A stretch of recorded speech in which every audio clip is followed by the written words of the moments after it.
You've been here before. I've been here with the Pistols in '96. So Right, now I haven't heard that part of the story, so let's go it's back. part of the story, yeah. Yeah, so let's go back a little earlier. See, when you said I was the first bass player, I was, but I was also the last one as well, right? I'm like one of those gas stations, you know, the first and the last before the freeway or motorway, whatever you call it. Because I read that you left the band because of, tensions, whatever, and then Sid Vicious, who replaced you, wasn't good enough at playing the bass on the album. They asked you back, see if you could actually play those sessions. Is that true? Yeah, I didn't play on all of it, but I did a couple of things and stuff. But my claim to fame, I suppose, is that a lot of them, those songs are down to me. Not all of them, but, all the famous ones. Yeah. You done all right out of those over the years? I haven't done bad. Yeah. I haven't done bad. And it's kind of funny, that album, because it's like a must-have for a certain strand of people. So it's a bit like, it's never been a massive, massive, massive seller, but it's a bit like maybe the Who first album or something like that. People want it in the collection, so it ticks over kind of nicely, and it keeps the gas board in London happy. Yeah, and whenever you see a list of, essential albums, top albums ever, it's always pretty high up there. So, yeah, I mean, we beat David Bowie and people like that sometimes. Yeah, so, that's incredible. That's kind of quite cool. What was that life like in the Sex Pistols, the early days? Do you know what? People always ask me that, and it was a bit sort of like living in a goldfish bowl for a while. But it was also, for me, you know the movie The Blues Brothers, when they come out of prison and they're trying to get the band back together, and there's a great scene when they go into a bar and there's Aretha Franklin behind the bar. Hey, you guys, what do you want? You're just trouble. We're looking for Zeke or whatever his name is. Why? Well, we're going to get the band back together and tell him we're on a mission from God. Well, I don't know if we're on a mission from God, but it was certainly on a mission to try and shake things up a little bit. Yeah. So that's what we did. And in the UK, it was time was ripe for a change, and all the stuff that had been going on before. Maybe not some of the sort of pop or dance things, but there was all this progressive rock thing, people talking about hobgoblins and stuff like fairies. It was like nonsense. It didn't relate to where we was at. So we wanted to do a band by the kids, for the kids, and people were looking for a change, and it was a bit like a pair of trousers. You don't know what you want until... You know what you don't want until you see the ones that you do want. And as soon as we stuck our heads above the parapet, people realised we were the next thing. Now, I'll jump in here for a moment. Claire, give me a thumbs up. Is this Facebook Live or are we... Yeah, it is. Okay, I forgot to say that. If you are anywhere near a computer, head to Facebook and you'll see my conversation with Glenn happening live, and you'll see his performance live as well. Sorry, that's my fault. So, did you know... Where did that come from? Where did the music that you brought to England and to the world come from? Well, it was a whole mishmash of different things. I mean, my particular thing, I was born in the 50s, started listening to music with a vengeance in the 60s, and we had this fantastic thing called pirate radio, where where records were broadcast from radio stations just outside British territorial waters. We never had a national radio station that played pop music. But that coincided with bands like the Kinks and the Who and the Yardbirds and the Stones, and my favourites, the Small Faces, came through. And it was a really exciting time, and you weren't really supposed to look at them, listen to them. And it coincided with every kid having a transistor radio under his pillow at night. It was kind of good. And then things progressed, progressive rock were... But I personally kind of went back to that kind of thing. Steve Jones, the guitarist in the band, he liked bands like the New York Dolls that were beginning to come through, or came through just before us, but weren't massive successes. Paul liked Tamla Motown, as I did, and Roxy Music. John hated all of that, and he liked bands like Van de Graaff Generator and stuff. Yeah.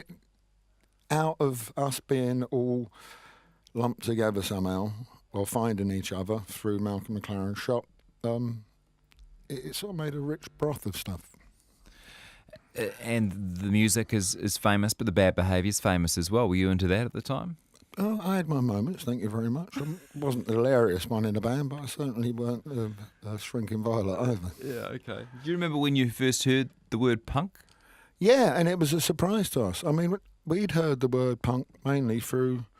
Well, there was two things. There was an album that came out which was like late 60s garage rock. Bands like the 13th Floor Elevators and the Strawberry Alarm Clock and the Jagged Edge. Really good names for bands. Yeah. And they're from the west coast of the States, out of San Francisco. And I think the album's called Nuggets, and that was called punk. But we was nothing like that. And the only other word time we'd heard that word punk was from a James Cagney movie, you know, You Dirty Punk. Right. And then some people just started calling us punk, and we weren't that.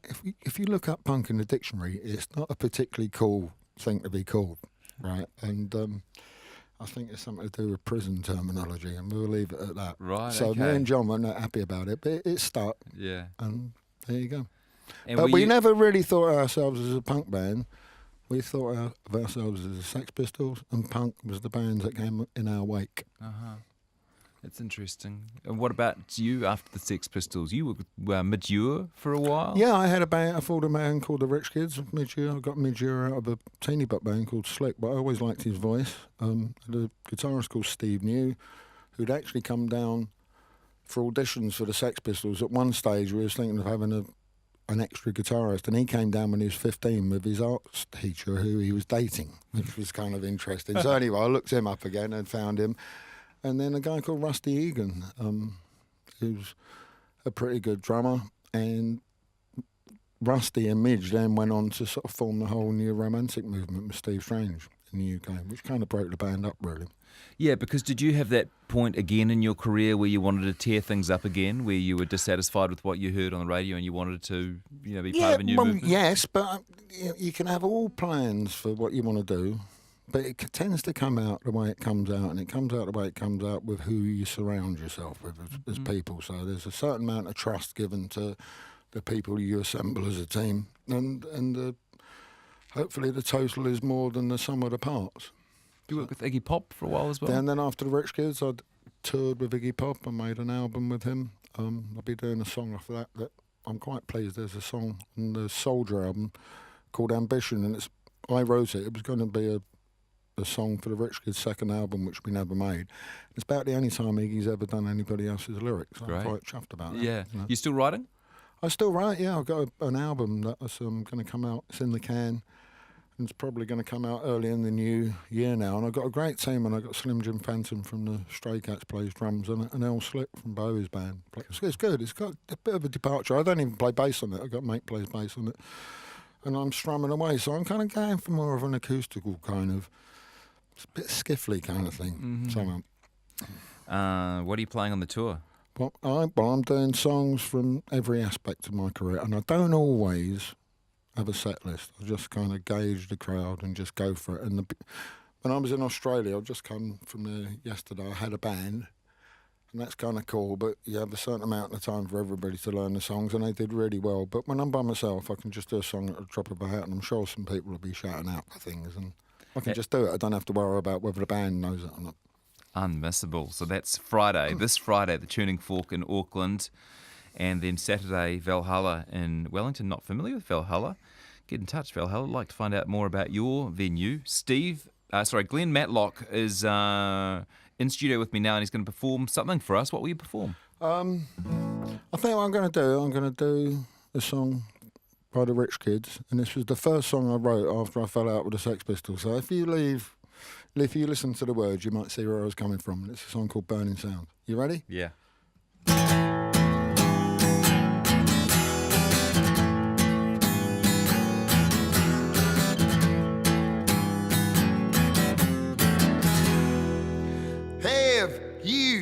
Ever heard you got the wrong idea, but it ain't the case.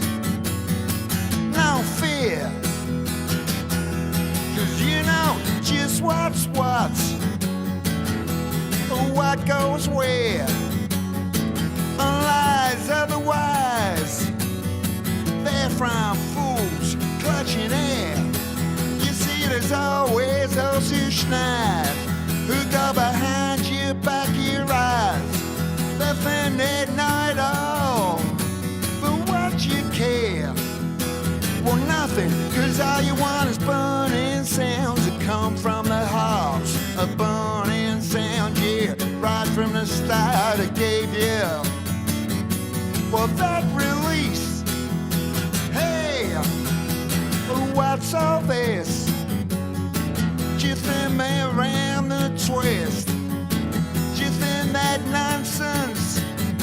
Well, I believe, no, you're very wrong.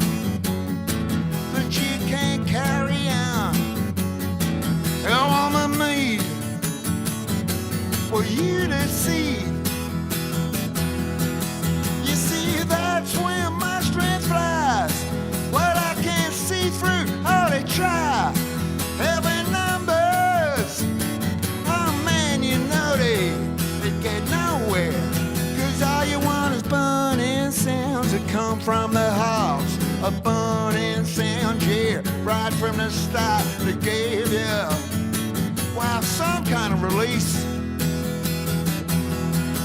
You see it's burning sounds that make you feel strong, will make you feel like you could go on forever, never cease.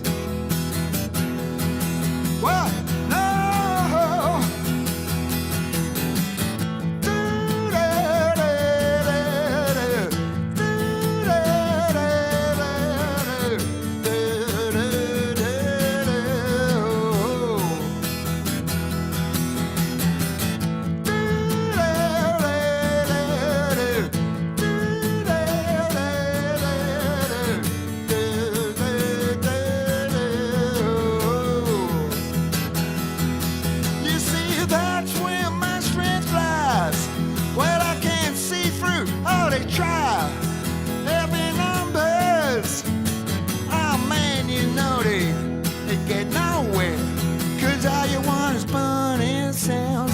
Come from the hearts, a burning sound, yeah, right from the start it gave you, well, some kind of release. You see it's burning sounds that make you feel strong, will make you feel like you could go on forever, never cease. Well, no.